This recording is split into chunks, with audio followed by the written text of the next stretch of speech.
மறந்து போவாரோ?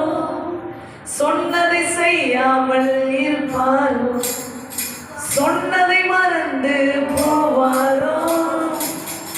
வாக்கு பண்ணுவா, விசிட் பண்ணுவா, சொன்னபடி செய்து முடிப்பார். வாக்கு பண்ணுவா, விசிட் பண்ணுவா, சொன்னபடி செய்து முடிப்பார். சொன்னதை செய்வார், செய்வதை சொல்வார், செய்யாத ஒன்றையுமே சொல்லவே மாட்டார். சொன்னதை செய்வார், செய்வதை சொல்வார், செய்யாத ஒன்றையுமே சொல்லவே மாட்டார். இந்த அறிவு இருந்தா போதும். அவர் செய்யாத எதுவும் என்கிட்ட அவர் சொன்னது கிடையாது. அவர் எல்லாத்தையும் செய்ய வல்லவர். என் அறிவுக்கு எட்டல சொல்றது. காலங்கள் போகலாம், வயதாகலாம், எல்லாமே மாறலாம், ஆனா அவர் சொன்னதை செய்வார். அந்த அறிவு இருந்தா போதும். அவரால் முடியும். புருஷன் இல்லாம பிள்ளை கொடுக்க அவரால் முடியும். வயது சென்றவன பிள்ளை கொடுக்க அவரால். எவ்ரிதிங் அவரால் பாசிபிள். பைபிள் உண்மைதானே? நம்புறீங்களா? எத்தனை பேர் நம்புறீங்க? சில சகோதரர் சொல்றாங்க, அப்பா இது நீ கொடுத்த பிள்ளை இல்லை, ஆண்டவர் கொடுத்த பிள்ளை. அல்லேலூயா. காட் அப்படி செய்யக்கூடிய வல்லமை உள்ளவர். நிந்தையை நீக்க உன் கர்ப்பத்தை திறக்கிறது அவர் கையில தான் இருக்கு. கர்ப்பத்தை திறப்பார், அவர் தான் திறப்பார். அவர் திறந்துதான் பிள்ளை. அல்லேலூயா.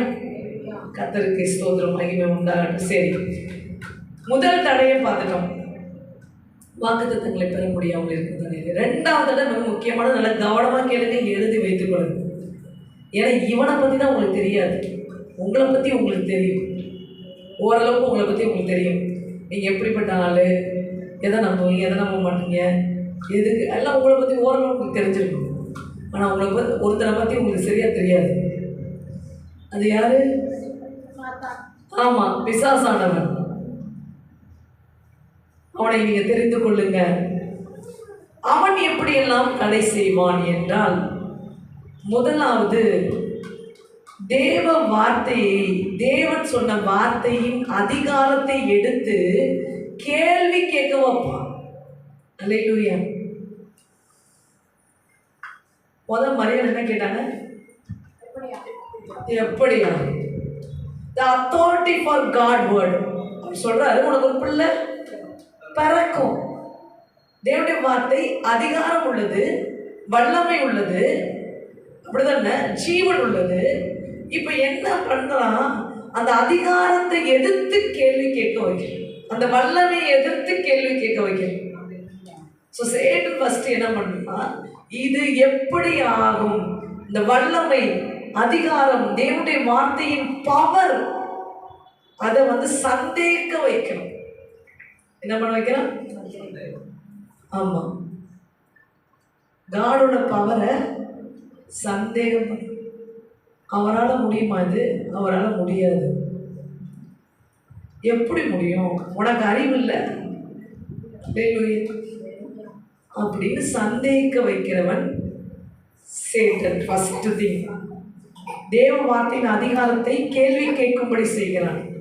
இரண்டாவது, தேவ வார்த்தைக்கு ஒத்திருக்கும் பொய்களை உங்கள் வாழ்க்கையில் திணிக்கிறான்.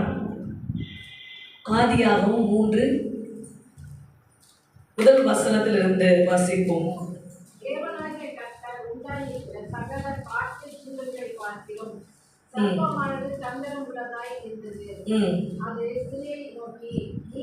மூணு 5 படிச்சிருங்க.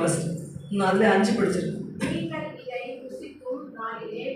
உங்கள் கண்கள் திறக்கப்படும் என்றும் நீங்கள் நன்மை தீமை அறிந்து தேவர்களைப் போல இருப்பீர்கள் என்றும் தேவன் அறிவார் என்றது.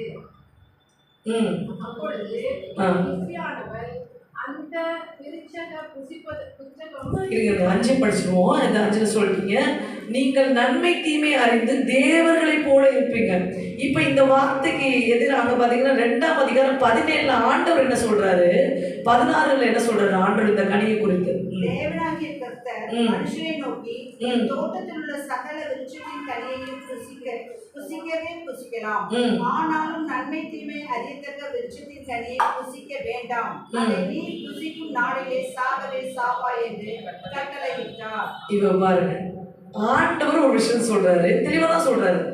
நன்மை தீமை கனியை புசினா சாவன். சேட்டன் ஆண்டவர் சொன்னதுக்கு எதிராக பொய் சொல்றான். என்ன சொல்றான்? நன்மை தீமை கனியை புசிச்சின்னா கண்ணு திறந்து நீ தேவனை போல ஆயிடும்.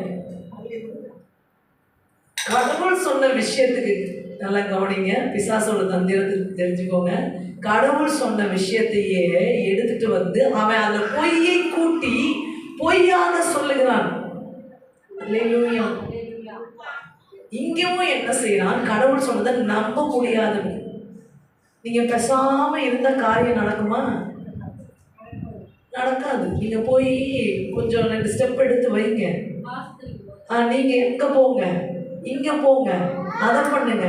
சும்மா இருந்தா எல்லாம் நடந்துருமா? சும்மா ஆண்டவர் கொடுத்துருவாரா? மேல இருந்து கொடுத்துருவாரா? அல்லேலூயா. இப்படிலாம் சொல்லுவோம். அல்லேலூயா. சுயமாய் உங்களை செயல்பட தூண்டுவான். தேவ வார்த்தையில் நிற்க கூடாது. நன்மை தீமை புசிச்சா செத்துருவான்னு சொல்லியிருக்கா, நான் அதனால புசிக்க மாட்டேன், நீ நிற்க கூடாது. அந்த இடத்துல இருந்து நீ மூவ் ஆகணும். அதுக்காக அவர் சொன்னது, அதனால நீ சாப்பிட மாட்டேன்,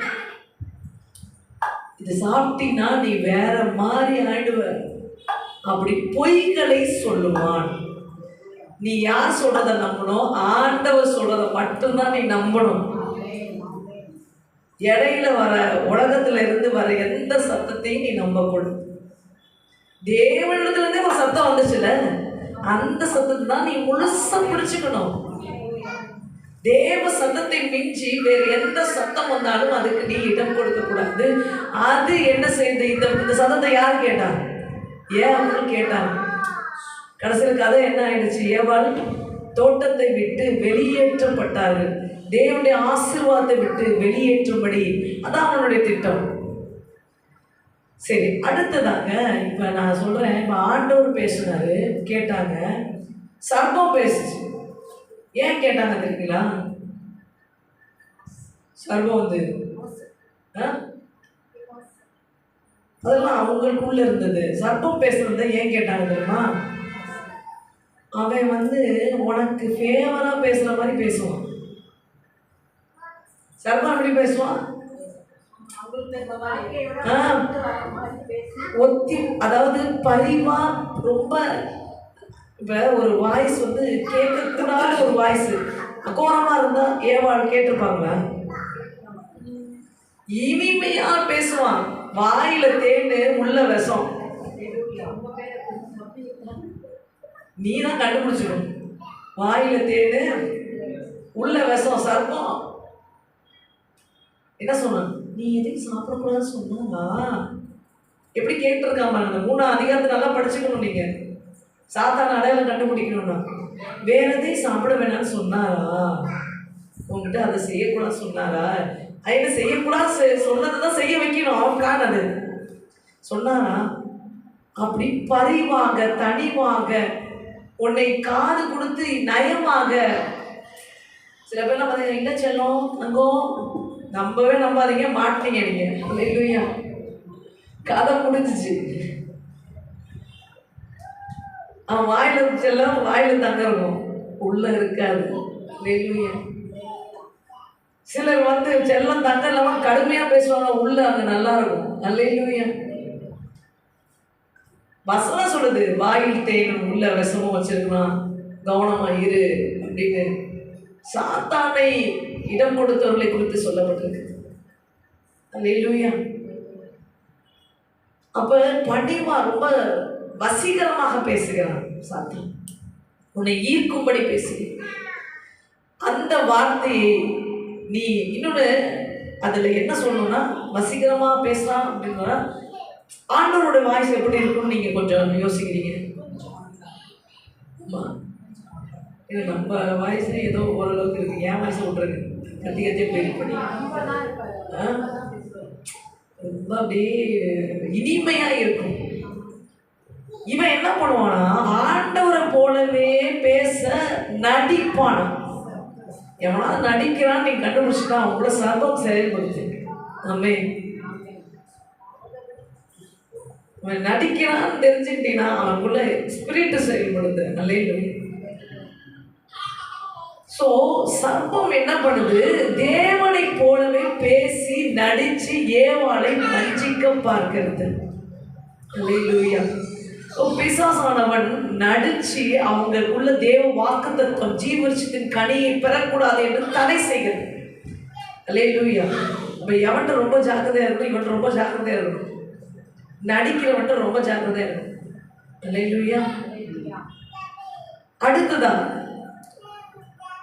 ஆண்டவரை போலயே போலியை தயாரிப்பான். அல்லேலூயா.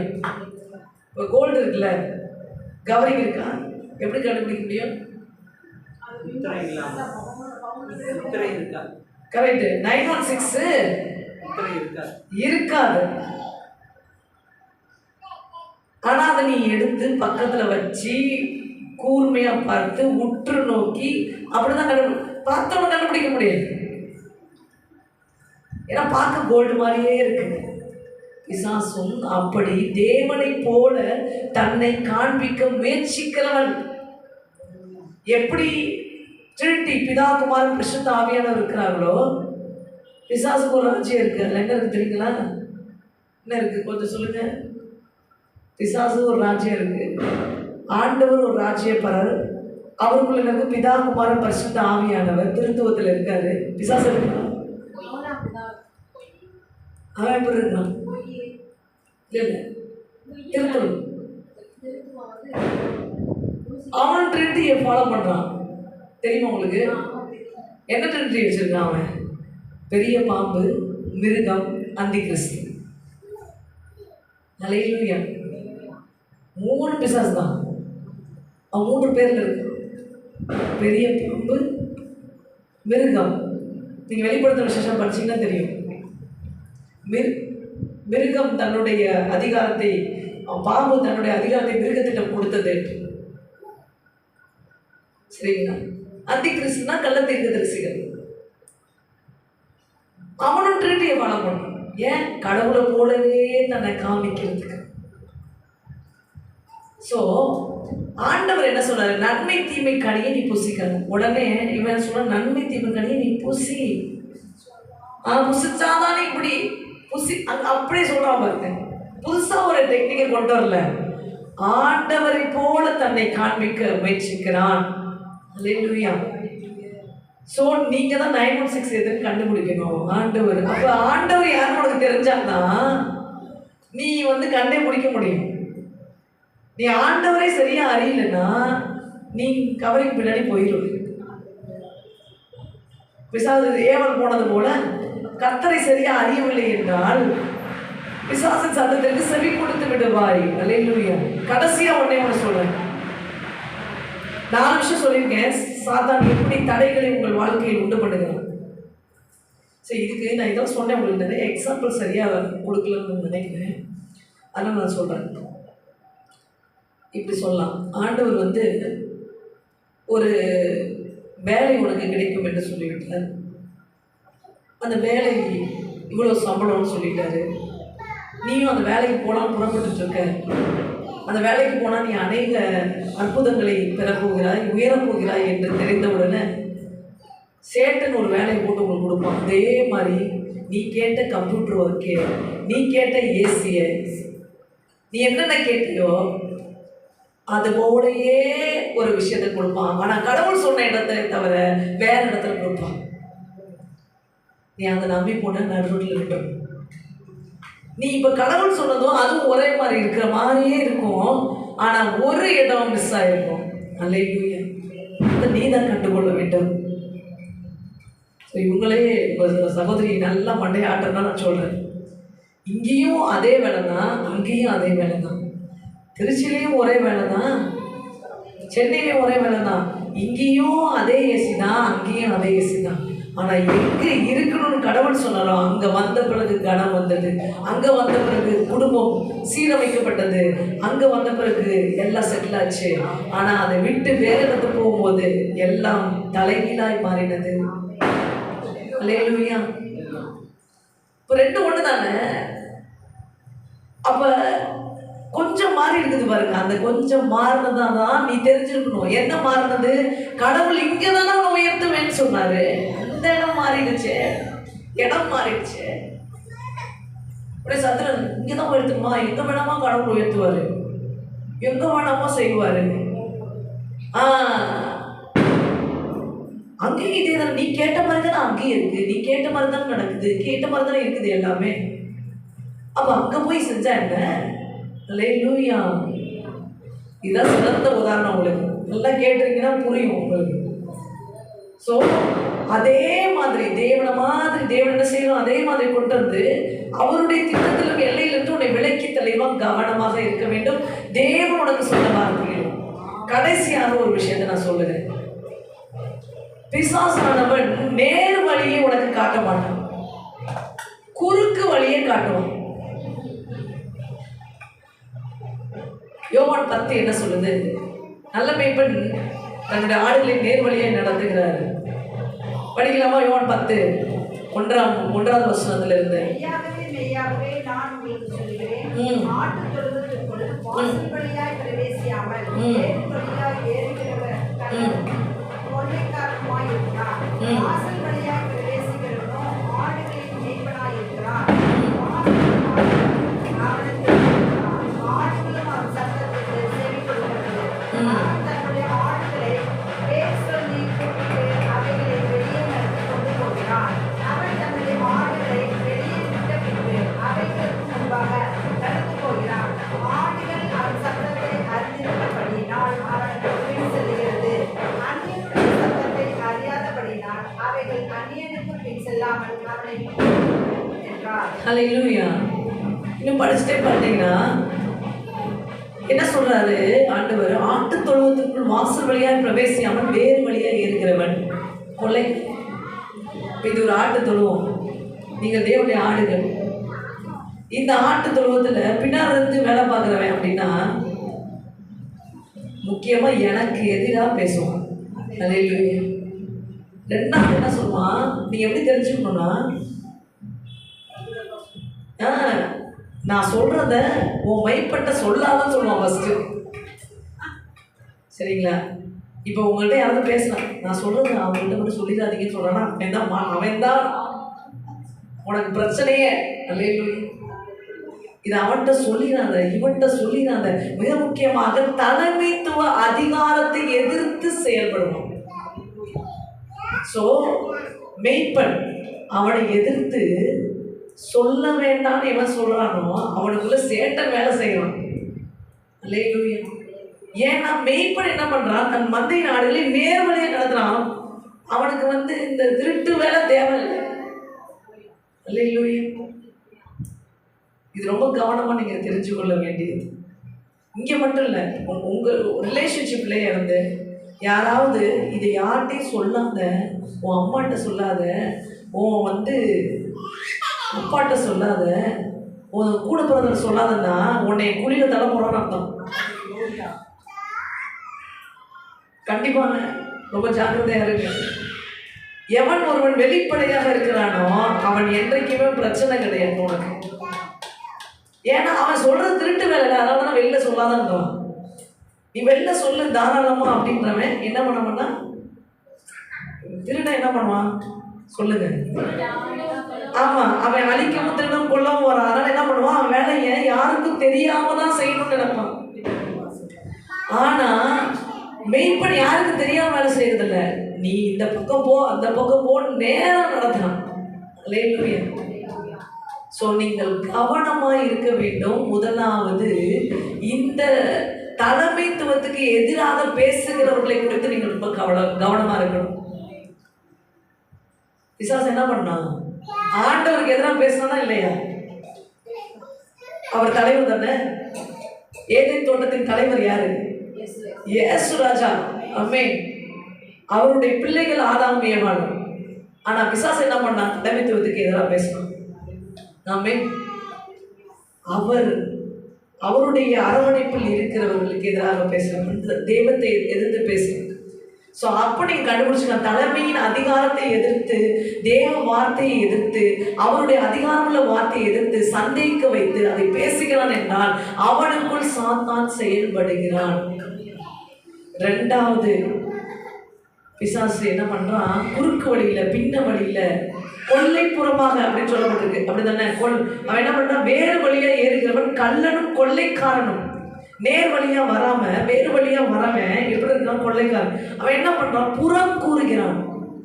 ஒருத்தரை பத்தி ஒருத்தன் குறை சொல்றான், புறம், அவனை பத்தி இவனை புறம் பேசுறது ஆண்டவர் பேசுவாரா? இயேசு புறம் பேசுவாரா? புறம் பேசுறது என்னது? தமிழ் வார்த்தை பதில் கோழி சொல்றது. கோழி சொல்றது அப்படின்னா குறை சொல்றது. இதெல்லாம் எது? இதெல்லாம் யார் பண்ணுவது? யோகிட்ட டேரக்டா வந்து பேசினாங்க, ஆனா அவர்கிட்டே சொல்லிட்டாங்க அது ஒண்ணு. ஆனா இது பின்னாடி பேசுறது கோழி சொல்றது, அவனை பத்தி இவனை பத்தி அவனை பத்தி. இதெல்லாம் எங்க இருக்குது? தேவனுடைய வாயில இல்லை. அப்ப இதெல்லாம் எந்த வாயிலிருந்து வருது? சாத்தானுடைய வாயிலிருந்து வருகிறது. அப்ப சாத்தானுக்கு அவன் இடம் கொடுத்தது நிமித்தம் அதை நடக்கிறது. ஸோ குறை சொல்லக்கூடாது, இந்த குறை இந்த குறை இந்த குறை, குற்றம் சாட்டக்கூடாது. இதெல்லாம் எப்போ உனக்கு தெரியும்? பிசாசு தான் எப்போ தெரியும்? உனக்கு இந்த வசனம் தெரிஞ்சாதான் அவன் பிசாசுன்னு தெரியும். அல்லேலூயா. தேவனுடைய வார்த்தைக்கு விரோதமாக இவன் சொல்லிக் கொண்டே இருக்கிறான். அப்படி என்றால் உனக்கு தேவ வார்த்தை தெரிந்திருக்க வேண்டும். அப்பொழுதுதான் இவன் பிசாசு என்று நீ அடையாளம் கண்டுபிடிக்க முடியும். அல்லேலூயா. இல்லைன்னா அவன் வார்த்தைக்கு செவி கொடுக்க வேண்டியதான். அப்படியா? ஸோ 5வது விஷயம் நான் சொல்றேன். இப்ப சொன்னதுல பிசாசு பக்க வழியா நுழைவான், அவன் தலைமைத்துவத்துக்கு எதிராக பேசுவான், புறம் கூறுவான், குற்றப்படுத்துவான். பிற்பாடு அவனுடைய சத்தத்துக்கு செவி கொடுக்கிற ஆடுகளை விட்டு விட்டு போய்விடுவான். அவன் இழுத்து வர வேண்டிய இடத்துல, இப்ப நான் சொல்றதுக்கெல்லாம் ஒரு உயிருள்ள சாட்சி, அவன் இழுத்து வர இடத்துல இழுத்து வந்து விட்டுட்டு திரும்பி அந்த இடத்துக்கே நீ வர முடியாத அளவுக்கு பண்ணிட்டு போயிடும். தேவன் வச்ச இடத்துக்கு வர முடியாது, போய் பண்ணிட்டு போய். அல்லேலூயா. ஆனா மெய்ப்பனோடு தேவனுடைய சத்தத்தோடு தேவனுடைய வழிநடத்தல் நடக்கும்போது நீ இறுதி வரை சென்று இலக்கை அடைவாய். அந்த டெஸ்டினியை நீ பார்ப்ப. ஆமென். நடுவழியில் நீ நிற்க மாட்ட. சரி, இப்ப 2வது விஷயம், பிசாசு ஜெயிக்க என்ன பண்ணணும் அப்படின்னா ஒரே ஒரு ஆயுதம் தான், ஜெபம் தான். அல்லேலூயா. சத்துருவின் பொய்களை அடையாளம் காணவும் மற்றவர்களுக்கு சத்தியத்தை தேடவும் எனக்கு ஞானத்தை தாங்கன்னு ஜெபிக்கணும். எவன் பொய்யன், எவன் எந்த பொய்யன் வேலை பார்க்கறான், இதுவக்குள்ள சாத்தான் வேலை பார்க்கறானா இல்லையான்ற பகுத்தறியத்தக்கதான ஞானத்தின் வரத்தை தாரும் என்று கேட்க வேண்டும். என்ன பாருங்க நிமிஷம், இவங்களுக்குள்ள என்ன ஆவி செயல்படுதுன்றத நீ அறியத்தக்க ஞானத்தின் வரங்களையும் ஆவிகளை பகுத்தறியும் வரங்களையும் நீங்கள் கேட்க வேண்டும். அப்பதான் பேசுறது பிசாசா மனுஷனா இல்ல என்னன்னு தெரியும், கர்த்தருடைய பிள்ளைகளா அப்படின்னு தெரியும். ஆவிகளை பகுத்தறியும் வரத்தை கேட்க வேண்டும், ஜெபிக்க வேண்டும். என்ன ஜெபிக்கணும்? உண்மையானவங்க யாரு, பொய்யானவங்க யாருன்னு எனக்கு காமிங்க ஆண்டவரே. சிஸ்டர் ஜெபிச்சிங்களா? அவங்க ஜெபிச்சாங்க. இப்ப இல்லை, ஏன்னா அவங்களுக்கு உண்மையானவங்க யாரு பொய்யானவங்க யாருன்னு தெரியல. ஒரு கட்டத்துல உண்மையானவங்கள்ட்ட எனக்கு கொண்டு போங்கன்னு சொன்னபோது ஆண்டவர் கொண்டு வந்து சேர்த்து. அல்லேலூயா. ஏன்னா உண்மையும் பொய்யும் கிட்டத்தட்ட ஒரே மாதிரி பேசும், ஒரே மாதிரி செயல்படும். அல்லேலூயா. ஸோ நீங்க என்ன ஜெபிக்கணும்? பொய்யானது எதுன்னு நான் அடையாளம் கண்டுகொள்ளணும், எனக்கு உணர்த்தி நடத்தி ஆண்டவரே. உண்மை எதுன்னு நான் தெரிந்து கொள்ள வேண்டும். எப்பயுமே நீங்க அதை கேட்கணும். அல்லேலூயா. அப்போ உண்மை அண்டையில் கற்றுக் கொண்டு வந்து உங்களை சேர்ப்பார். ஜபம் மட்டுமே பிசாசை ஜெயிக்கிற ஆயுதம். அதனால ஜெபம் பண்ணுங்க, ஜெபம் பண்ணுங்க, நைட்லாம் ஜெபம் பண்ணுங்க, பிசாசை எதிர்ங்கன்னு நான் சொல்லிக்கிட்டே இருக்கேன். விசுவாசமும் ஜபமும் ரொம்ப அவசியம் பிசாசை ஜெயிப்பதற்கு. சரி, மாம்ச தடைகளை விசுவாசத்தை நிமித்தம் ஜெயம் கொள்ளுகிறீர்கள். பிசாசின் தடைகளை யார் மூலம் ஜெயம் கொள்ளுகிறீர்கள் என்றால் ஜபத்தின் மூலம் ஜெயம் கொள்ளுகிறீர்கள். ஆமென். 3வது ஒரு தடை இருக்கு. அது என்ன தடைன்னா அப்போஸ்தலர் 20:37.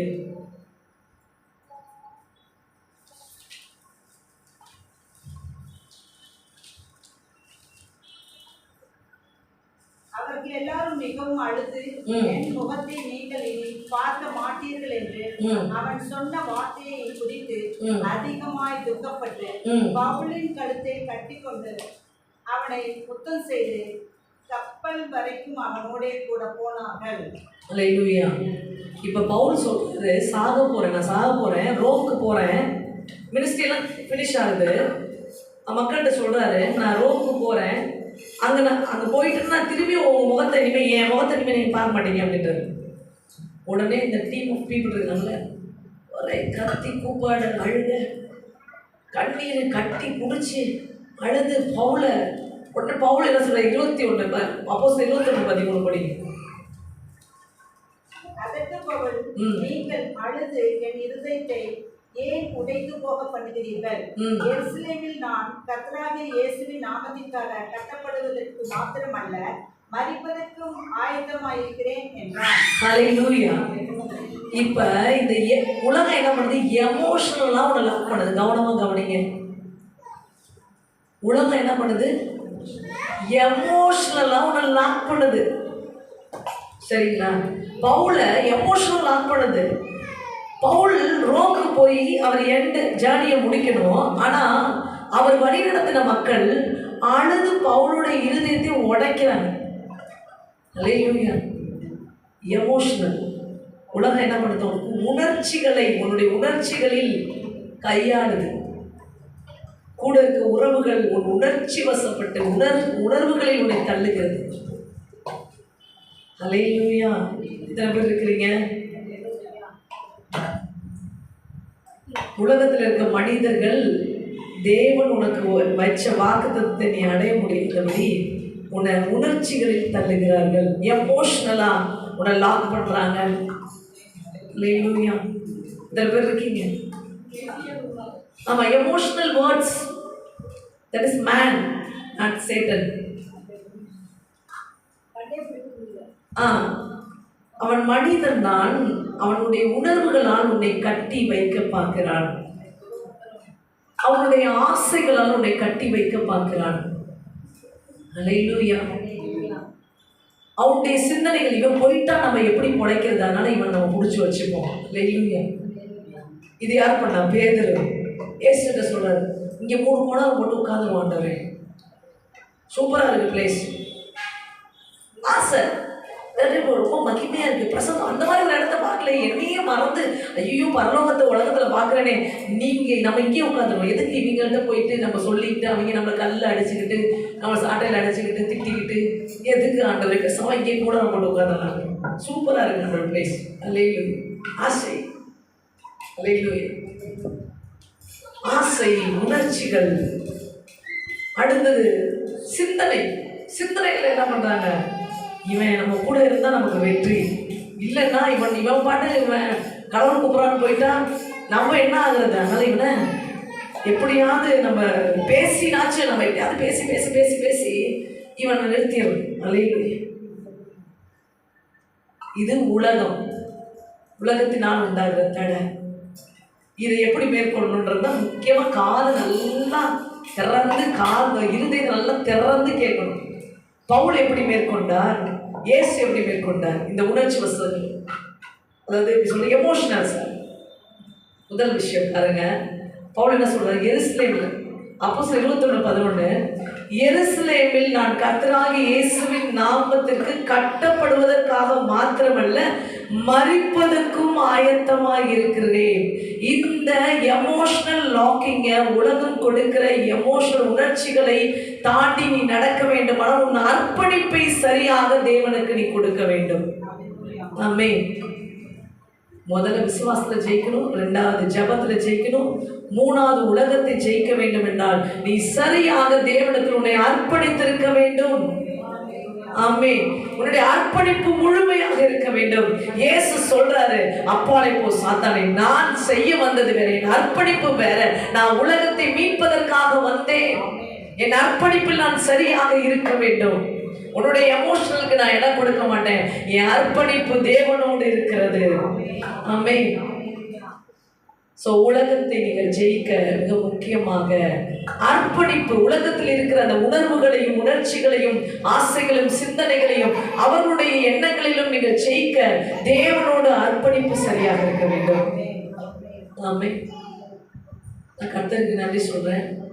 ஏதோ கடல் அடியில் போய் முத்தெல்லாம் எடுத்து கஷ்டப்பட்டு கொண்டு வந்து உங்கள்கிட்ட நான் வைக்கிறேன்.